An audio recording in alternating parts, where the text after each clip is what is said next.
परमाणु संरचना का 2 टॉपिक पार्ट 1 पार्ट 2 किताब में उसको प्रारंभिक परमाणु संरचना और आधुनिक परमाणु संरचना के रूप में दिया हुआ है। केवल एक सारांश के रूप में सब सुनो और मैं लिखता भी जाऊंगा क्योंकि कल सिर्फ बोला था और बोलने में भी हमको लग रहा है कि अभी टाइम कम में पड़ गया था, कहाँ पूरी बात कहा गया था, क्योंकि सबसे अंत में हमको जब बाउम का सिद्धांत जो शब्द आया था उसमें वह चीज बताना चाहिए था कि आखिर किस उपकोष में इलेक्ट्रॉन सबसे पहले प्रवेश करेगा।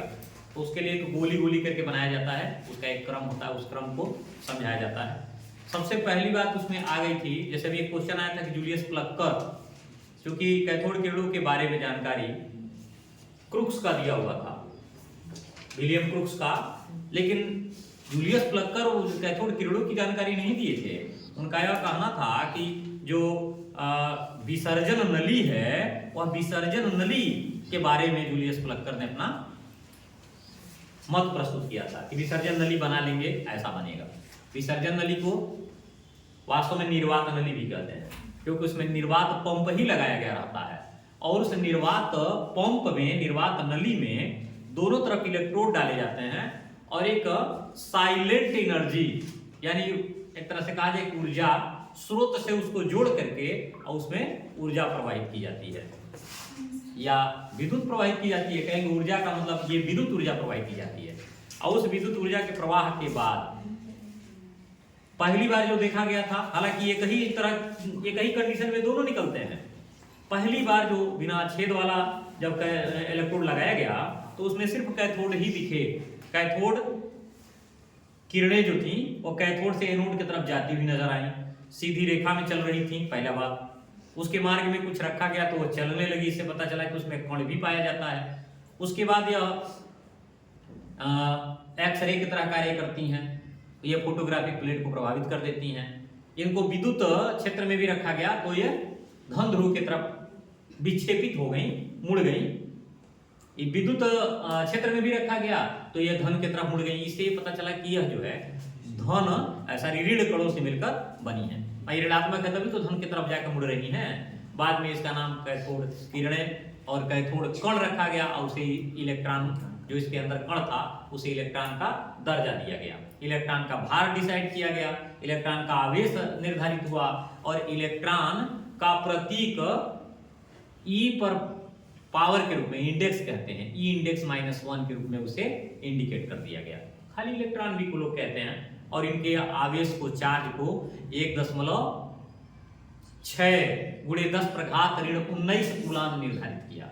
ये तो इलेक्ट्रॉन के बारे में बात हुई। बात को समझ में आया? इतना नहीं लिखेंगे, इतना लिखेंगे तो आपका ये बोर्ड मर जाएगा। मेन इसमें लिखा जाएगा। पहले वो चीजों को जो बता रहे हैं उनको सुनने की कोशिश करो। फिर उसके बाद उसी तरह का विसर्जन नली लिया गया, उसी तरह का निर्वात नली लिया गया, लेकिन उस नली में एक जो इलेक्ट्रोड था उसको छेद वाला बना दिया गया। किसको? कैथोड को ही छेद कर दिया गया। एनोड जो था उसे जैसा था वैसे रखा गया, कैथोड में छेद कर दिया गया। तो जब किरणें निकली ना तो कैथोड से एनोड की तरफ भी किरणें जा रही थी, लेकिन एनोड से कुछ किरणें निकली और छेद से होते हुए जाकर के दीवारों पर टकराने लगी। यानी दोनों तरह की किरणें निकली। कैथोड किरणें तो निकल ही रही थी, क्योंकि छेद बना था तो कम निकल पाई, क्योंकि जो छेद था वहां तो इलेक्ट्रोड था नहीं तो किरणें नहीं निकल पाई। तो उसकी जगह से जो एनोड की तरफ से निकलने वाली किरणें थी वह छेद से होकर के उस निर्वात नली के दीवारों पर टकराई, जिससे ताप दीप्ति उत्पन्न हुआ, प्रतिदीप्ति उत्पन्न हुआ, जैसे वो गर्म होने लगी, चमकने भी लगी। उसके भी मार्ग में कोई वस्तु रखा गया तो वह सीधी रेखा प्रदर्शित की, क्योंकि वह आगे नहीं बढ़ पाई। वह भी अपने मार्ग में रखी हुई वस्तु के ऊपर क्रिया किया, उसमें भी गति ला दिया। तो ये सारी चीजें, इसकी वेधन क्षमता देखी गई कि कितनी पतली पन्नी को पार कर सकती है। कैथोड से थोड़ा सा यह कम वेधन क्षमता की थी। तो कहेंगे इसको कैनाल क्यों कहा गया? बात ये कि जो छिद्र मैं तभी से बोल रहा हूं, that pour is called canal. Canal मैंने छेद ही होता है, नहर होता है, यानी नली होती है। यानी जो उसके कैथोड में नली बनाया गया, उस नली से होते हुए किरणें पार हुई, that's why it's called as canal किरणें, कैनाल रेज। तो कैनाल रेज कोई बहुत बड़ी कोई बड़ी बात नहीं थी, केवल उसकी जगह के नाम पर उसके नाम को कैनाल रेज बोला गया। इसमें देखा गया कि ये धन ऋण ध्रुव की तरफ आकर्षित हो रही थी, चुंबकीय क्षेत्र में या विद्युत क्षेत्र में। और ये खासियत और थी, इसमें ये देखा गया था कि अगर ये गैस के आयनों को, गैस के अणुओं को क्या कर देती हैं, आयनित कर देती हैं। इनकी एक विशेषता भी थी, दोनों में, कैथोड में भी यह था। और ये फोटोग्राफिक प्लेट को भी प्रभावित कर रहा था, फोटोग्राफिक प्लेट को काला कर देता है। ऐसा सारा गुण इसमें भी पाया गया, लेकिन थोड़ा सा कम पाया गया। तो जो मुड़ने वाला गुण था, ये ऋण ध्रुव की तरफ मुड़ रहा है, तो इसमें होने वाला कण क्या बोध करा रहा है कि ये धन आवेशित कण होता है, इसे धन कण कहा गया। जे टॉमसन ने ही इसे धन कण कहा, और फिर बाद में इसका नाम रदरफोर्ड द्वारा, हालांकि गोल्डस्टाइन द्वारा कहेंगे। सबसे पहले प्रोटॉन शब्द के बारे में, धन किरणों के बारे में जो विवेचना की गई गोल्डस्टाइन द्वारा की गई, लेकिन इसकी और भी विवेचना थी, बहुत सारे गुण बताना था, और रदरफोर्ड ने बताया। तो कुछ लोगों का कहना है प्रोटॉन की खोज रदरफोर्ड ने किया है, सुने होंगे, बहुत दिनों से यही सुनते आ रहे हो। लेकिन अगर वह वैकल्पिक प्रश्न में आता है तो गोल्डस्टाइन थोड़ा सा पहले इसके बारे में बताया, इसलिए इनके खोजकर्ता का नाम गोल्डस्टाइन का नाम। अगर इसकी पूरी विवेचना के बारे में बात करेगा तो रदरफोर्ड का नाम। और इलेक्ट्रॉन के बारे में पूरी जानकारी देने का काम किसने किया, जे टॉमसन, सन 1897 ईस्वी में। 19वीं शताब्दी है, 1900 में नहीं है, शताब्दी पहले चलती है, शताब्दी 100 साल पहले चलती है, तो 19वीं शताब्दी थी। तो यह 1897 में, और उसके बाद 1919 में रदरफोर्ड और गोल्डस्टाइन दोनों लोगों ने प्रोटॉन के बारे में जानकारी दिया। प्रोटॉन का स्वरूप बताया गया, प्रोटॉन होता है कैसा है। तो प्रोटॉन का स्वरूप हाइड्रोजन की तरह बताया गया कि जितना बड़ा हाइड्रोजन का परमाणु होता है, ठीक वो पूरा का पूरा अगर भार दे दिया जाए तो वह प्रोटॉन के ही तरह होता है, अर्थात प्रोटॉन हाइड्रोजन के जैसा होता है। क्यों होता है? क्योंकि हाइड्रोजन के नाभिक में न्यूट्रॉन नहीं होता। तो जब नाभिक में न्यूट्रॉन नहीं होता तो नाभिक ही तो सारा गुण होता है। यह बात कहां से शुरू हुई, अब यही से हम थोड़ा सा जोड़ते जा रहे हैं। यहां बात शुरू हुई कि नाभिक परमाणु का क्या होता है, परमाणु का मौलिक गुण है, मौलिक गुण प्रदर्शित करता है, मौलिक गुण धारण करता है। और धारण करता है तो पहला शब्द आएगा परमाणु क्रमांक। ध्यान रखिएगा, परमाणु क्रमांक। और परमाणु क्रमांक किसे कहते हैं, बहुत आसानी से तुम इसको परिभाषा दिए हो, एटॉमिक नंबर का। एटॉमिक नंबर को अलग जेड नंबर भी कहते हैं, और इसे जेड प्रतीक से प्रदर्शित करते हैं। और कहा गया कि परमाणु के नाभिक में उपस्थित धनावेशों की संख्या या प्रोटॉनों की संख्या को परमाणु क्रमांक कहते हैं। सिंपल सा परिभाषा है। कैसे लिया गया था भाई, हाइड्रोजन को ही तो लिया गया। हाइड्रोजन में कहेंगे काहे आप ये बोल रहे हैं कि धनावेशों की संख्या या प्रोटॉनों की संख्या, ये बताओ सबसे पहला, सबसे हल्का, सबसे छोटा अगर परमाणु है तो किसका, हाइड्रोजन का। सबसे यूनिक अगर कोई परमाणु संरचना प्रदर्शित करता है तो परमाणु अपने प्रदर्शित करता अपना गुण, क्योंकि यही एक ऐसा एकल, एक ऐसा विशेष तत्व है जिसके नाभिक में न्यूट्रॉन नहीं होता। बाकी के सारे तत्वों में, इसके अलावा जितने तत्व खोजोगे सबके नाभिक में न्यूट्रॉन जरूर होगा। तो इसका मतलब ये हो गया कि हालांकि न्यूट्रॉन की चर्चा जानते हो सन 1919 के बाद, बहुत काफी दिन बाद हुआ, 15 साल बाद इसके बारे में जानकारी आई। सर जेम्स चैडविक सर ने सोने की पतली पन्नी पर बेरिलियम का बौछार करके एक नया तत्व के बारे में जानकारी दिया था, जिसका नाम था न्यूट्रॉन। और न्यूट्रॉन इसलिए कहा कि ना धनावेशित होता है ना ऋणावेशित होता है, दैट्स व्हाई इसको इंग्लिश में न्यूट्रल बोला जाता है। और न्यूट्रल आन माने पार्टिकल्स के बारे में कहा गया, यानी न्यूट्रल पार्टिकल्स को न्यूट्रॉन कहते हैं। क्लियर हो गया? ये भी नाभिक में पाया जाने वाला ही एक छोटा सा तत्व है। तो जब परमाणु क्रमांक की बात आई तो परमाणु क्रमांक को चूंकि हम हाइड्रोजन को ही ध्यान में रखते हुए परिभाषित किए, और क्रमांक शब्द क्या कह रहा है, सीरियल नंबर। तो सीरियल नंबर में सबसे पहला क्या है, हाइड्रोजन। हाइड्रोजन में केवल प्रोटॉन होता है, तो बताओ इसी को प्रोटॉन को ही टारगेट कर लिया गया और बताया गया कि अगर यही संख्या नाभिक में उपस्थित होती है तो इसी को परमाणु क्रमांक कहते हैं। इसलिए नाभिक में पहले एक प्रोटॉन रहा तो परमाणु क्रमांक 1 हो गया, जब एक दो शामिल है तो 2 हो गया, 3 4 हो, ऐसे 5 बनते गए। और हाँ, प्रोटॉनों की संख्या ऐसे ही क्रम में आती गई, क्योंकि अगर कभी गणित में भी एक का बोध हो गया कहीं से, एक के बाद तो हमको लगता है कि सारे अंकों को बनाया जा सकता है, क्योंकि 1 धन 1 बराबर 2, 1 धन 2 बराबर 3, एक से ही तो सारा बना हुआ है। तो इसका मतलब ये हो गया, ठीक इसी तरह परमाणु हाइड्रोजन को पहला तत्व मान करके और उसी को परिभाषा में शामिल कर दिया गया। इसके बाद दूसरा इसमें विशेष गुण आ गया याद है ना, इसी के आधार पर पूरे तत्वों को व्यवस्थित भी किया गया है। हालांकि शुरू में ऐसा नहीं हुआ था, वो मैं बताऊंगा तत्वों के आवर्ती वर्गीकरण में। अभी मैं परमाणु संरचना बता रहा हूं, और परमाणु संरचना में दूसरा जो विशेषता है वो है द्रव्यमान संख्या। द्रव्यमान संख्या को क्या कहते हैं? मास नंबर ना, मास नंबर। मास नंबर को ए से इंडिकेट किया जाता है, ए से इंडिकेट करते हैं, और इसका वैल्यू जो होता है, जिसको हम फार्मूला में लिखें तो यहां हो जाएगा प्रोटॉनों की संख्या। कहां कहेंगे? नाभिक में प्रोटॉनों की संख्या, नाभिक में प्रोटॉनों की संख्या। क्लियर हो गया? अगर इसको कहें तो नाभिक में जी प्रोटॉनों एवं न्यूट्रॉनों की संख्या। प्रोटॉनों न्यूट्रॉनों की संख्या को फार्मूला में रखें तो Z = P = E और A = P + N।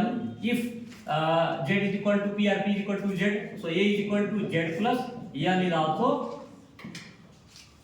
must be the formula of atomic mass or mass number। इसको एटॉमिक मास भी बोलते हैं, इसीलिए ये लिया गया है। मास नंबर को एटॉमिक मास भी कहते हैं, एटॉमिक मास, परमाणु द्रव्यमान। इसको एक शब्द और दिया गया, इसको कहा गया न्यूक्लियन।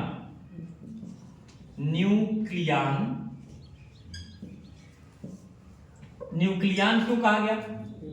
क्योंकि ये नाभिक, न्यूक्लियस का माने पार्टिकल है, नाभिक के पार्टिकल, नाभिक के कण होने के कारण से न्यूक्लियन का नाम दिया गया। इसके आगे तब परमाणु का मॉडल देखा गया, परमाणु मॉडल का सिर्फ मैं नाम बता रहा हूं। पहला है तरबूज मॉडल, और इस तरबूज मॉडल को जे थॉमसन मॉडल चाहे थॉमसन मॉडल दोनों लिखा जाता है।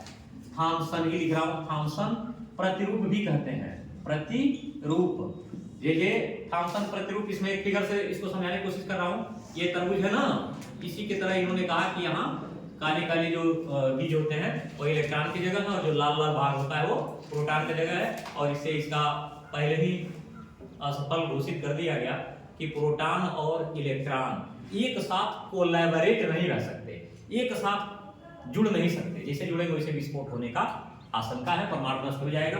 और परमाणु की अविनाशी होता है, इसलिए परमाणु को ना विनाश नहीं कर सकते, या इसलिए इनको फेल कर दिया गया। फिर है रदरफोर्ड का कौन सा मॉडल? नाभिकीय मॉडल, नाभिकीय प्रतिरूप कह सकते हैं, प्रतिरूप। अच्छा ये बात जो बताई गई इसमें रदरफोर्ड की नाभिकीय प्रतिरूप, इसका मतलब है कि नाभिकीय खोजे होंगे। इन्होंने क्या किया कि सोने की पतली पन्नी पर अल्फा किरणों का बौछार कराया। अल्फा किरणों का, बेरिलियम का नहीं, बेरिलियम का दूसरा था, वो न्यूट्रॉन की खोज थी। अल्फा किरणों को इन्होंने बौछार कराया तो देखा कि कुछ अल्फा किरणें सीधे सीधे चली गई, कुछ किरणें थोड़ा सा अपने मार्ग से विचलित हुई, कुछ किरणें जो अपने ज्यादा अपने मार्ग से विचलित हुई, और एक दो ऐसी किरणें रही जो सामने गई और सामने ही वापस हो गई। इससे ये निष्कर्ष निकाला गया कि परमाणु के मध्य में कोई सघन, ठोस, जटिल भाग होता है, दृढ़ भाग होता है, यानी ठोस भाग होता है, और धनावेशित होता है। इसका मतलब धनावेशित किसे पता चला? अल्फा कण जो होते हैं ना, हमेशा प्रोटॉन प्रेषित करते हैं, यानी वह धनावेशित होते हैं। अल्फा कण जो होते हैं वो धनावेशित होते हैं। तो जब वो नाभिक के पास गए तो प्लस और प्लस यानी समान आवेश क्या करता है? एक दूसरे को प्रतिकर्षित करता है। इसलिए जो वहां पे किरणें गई उनको वापस आना पड़ा, टकरा करके वापस आ गया। अगर आकर्षित करने वाला होता तो उनको क्या करता? आकर्षित कर लेता, तो पता नहीं चलता कि किरणें जा कहां रही हैं। तो इससे पता चला कि नाभिक जो होता है वो धनावेशित होता है। ये बात होगी, एक धनावेशित होता है, दूसरा ये सघन होता है। यही सबसे उसका क्लिष्ट भाग होता है, कहा जाए कि मुख्य भाग होता है, ये भी कहा जा सकता है। परमाणु का सबसे मेन पार्ट होता है वो, और पूरे परमाणु का सारा गुण उसी नाभिक में ही निहित होता है। क्लियर हो गया? तो रदरफोर्ड का ये मॉडल याद होगा, इनका यह कहना था जैसे इलेक्ट्रॉन अगर यहाँ बाहर हो, ये बात तो कही गई कि नाभिक के बाहर इलेक्ट्रॉन वृत्तीय पथ पर क्या करता है, भ्रमण करता है, और उसे ऊर्जा जो है उसी भ्रमण में परिवर्तन जो होता है ना, उसी परिवर्तन से उसकी ऊर्जा मिलती रहती है। तो मैक्सवेल का यह कहना था कि जब धनावेश और ऋणावेश एक पास गति करेंगे ना तो घर्षण होगा, और घर्षण होगा तो प्रकाश उत्सर्जित होगी। प्रकाश एक प्रकार की ऊर्जा होती है, जब ऊर्जा निकलेगी तो ऊर्जा का ह्रास होगा, और ऊर्जा ह्रास होगा तो जो वृत्तीय पथ होगा वो छोटा होता चला जाएगा, और एक समय ऐसा आएगा कि इलेक्ट्रॉन जो है वो नाभिक में गिर जाएगा और परमाणु का अस्तित्व समाप्त हो जाएगा। इसलिए यह मॉडल भी फेल कर गया। इन्हीं के मॉडल को आगे बढ़ाया गया तीसरे नील बोर द्वारा। नील बोहर का वृत्तीय मॉडल, वृत्तीय प्रतिरूप कहेंगे या वृत्तीय मॉडल ही कह लीजिए। अब तो मॉडल हिंदी में इसका शब्द इस्तेमाल होने लगा है, कोने मॉडल में जा रहे हो का तो हर मॉडल हुआ हो, भोजपुरी में आ गया तो हिंदी में तो कहा जाए। नील बोहर या नील बोर का परमाणु मॉडल जो कह रहा है वृत्तीय मॉडल, इनका यह कहना था कि नाभिक के बाहर बहुत सारे वृत्तीय पथ होते हैं। पहला लाइन ये हो गया कि नाभिक के बाहर बहुत सारे वृत्तीय पथ होते हैं। उन वृत्तीय पथों में कुछ वृत्तीय पथों की ऊर्जा निश्चित और स्थिर होती है, और जिन वृत्तीय पथों की ऊर्जा निश्चित होती है उन वृत्तीय पथों को कोष कहते हैं। उन कोषों को के कोष, यल कोष, यम कोष, एन कोष या डॉट डॉट डॉट कई कोषों से इंडिकेट किया जाता है।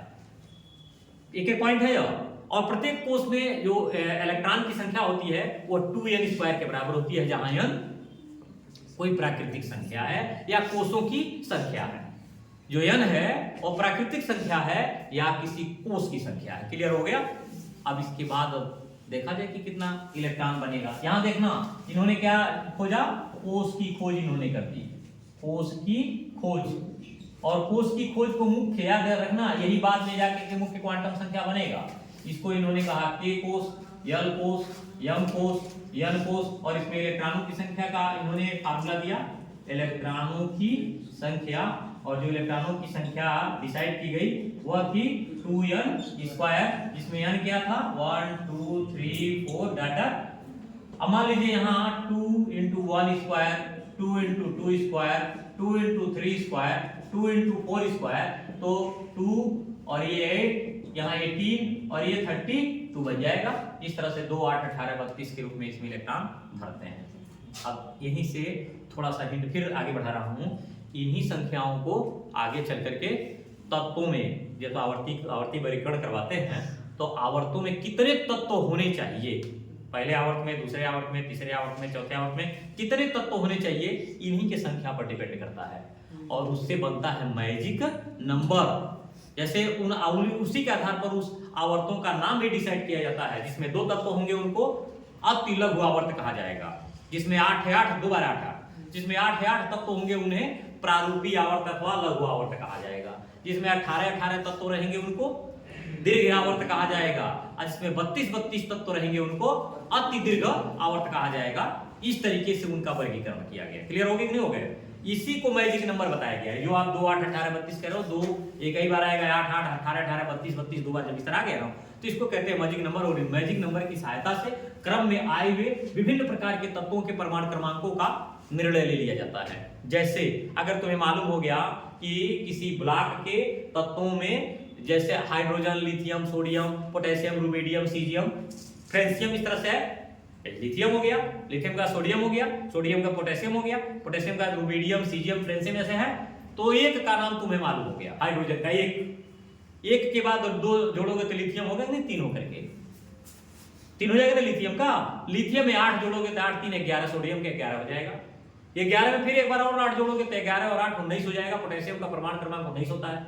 19 में अगर जैसे तुम 18 जोड़ोगे 37 परमाणु क्रमांक रुबिडियम का हो जाएगा। उसके बाद फिर 18 जोड़ोगे 55 परमाणु क्रमांक सीजियम का, और जैसे उसमें 32 जोड़ोगे 87 परमाणु क्रमांक फ्रेंसियम का हो जाएगा। हो गया? ये कहीं का याद किए, नाम याद करना था। परमाणु क्रमांक के लिए मैजिक नंबर सबसे आसान और सबसे बेस्ट वे होता है जिससे हम परमाणु क्रमांकों के बारे में जानकारी हासिल कर लें। तो ये तो रहा नील बोर का परमाणु मॉडल। इसके इमेज की कमी कहां से नजर आई? पहली बात, स्पेक्ट्रम की व्याख्या तो नहीं कर पाई, ये भी बात है। दूसरी बात, इनका यह कहना था कि वृत्तीय पथों में घूमने वाले इलेक्ट्रॉन ऊर्जा या तो ग्रहण करते हैं, अवशोषित करते हैं, या तो उत्सर्जित करते हैं। और जब यह ऊर्जा अवशोषित करते हैं तो कूदते हैं, कूद करके बाहर वाले कोष में जाते हैं। अवशोषित करते हैं तो पावरफुल होते हैं, कूद के बाहर वाले कोष में जाते हैं। माइंड में रखे रहना। अगर या तो ये उत्सर्जित करते हैं ऊर्जा को, तो ऊर्जा उत्सर्जित करते हैं तो कूद करके अंदर आते हैं, कूद के अंदर आते हैं। तो जब कूद के अंदर आएंगे कितना बार कूदेंगे, कूद के नाभिक में चले जाएंगे। इनका अस्तित्व तो इनको एक कंप्लेन में डाल दिया गया, यानी ये भी असफलता का कारण रहा। दूसरे कारण क्या था कि किसी परमाणु को जब हम चुंबकीय क्षेत्र में ले जाते हैं तो उनका स्पेक्ट्रम जो होता है ना बट जाता है, यानी वो अपने अपने स्पेक्ट्रमों में बढ़ जाते हैं। तो स्पेक्ट्रमों में बढ़ जाते हैं। इन्होंने देखा कि जो उन्होंने कोष कहा, वो कोष के अंदर भी छोटे छोटे और स्पेक्ट्रम रहे और उसको यह व्याख्या नहीं कर पाए। हालांकि यह बात जीमन ने कहा था और जीमन के ये बात कहने के कारण इसको जीमन का प्रभाव कहा गया। जीमन का प्रभाव इनको असफल कर दिया। इसके बाद एक और छोटा सा मॉडल प्रस्तुत किया गया, हालांकि इन्हीं के मॉडल को परिमार्जित मॉडिफाई कर दिया गया, और था सोमरफेल्ड मॉडल। Sommerfeld model. और सोमरफेल्ड मॉडल में थोड़ी सी बात बताई गई। इनका यह कहना था कि नाभिक है ना, नाभिक के बाहर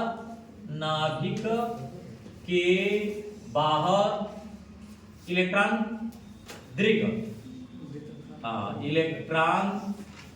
दीर्घ वृत्ताकार, अंडाकार कह लो, दीर्घ वृत्ताकार पथ पर भ्रमण करते हैं। अब समानता कह रही हूं, बता रहा हूं, इसलिए मैं इसमें बोला नहीं हूं। समानता ये रही कि इनका भी कोणीय संवेग होता है, इनका भी कोणीय संवेग होता है। इसमें कोणीय संवेग, प्रत्येक वृत्तीय पथ का कोणीय संवेग जो दिखाया गया वो था कोणीय संवेग, वह था NH/2 पाई, जिसमें n क्या था 1 2 3 4 अर्थात K L M N O P जो भी हो जाए वो कोष हो गए। यह n का नाम हो गया जो इसमें हमने n लिया है, यानी H क्या प्लांक का नियतांक था।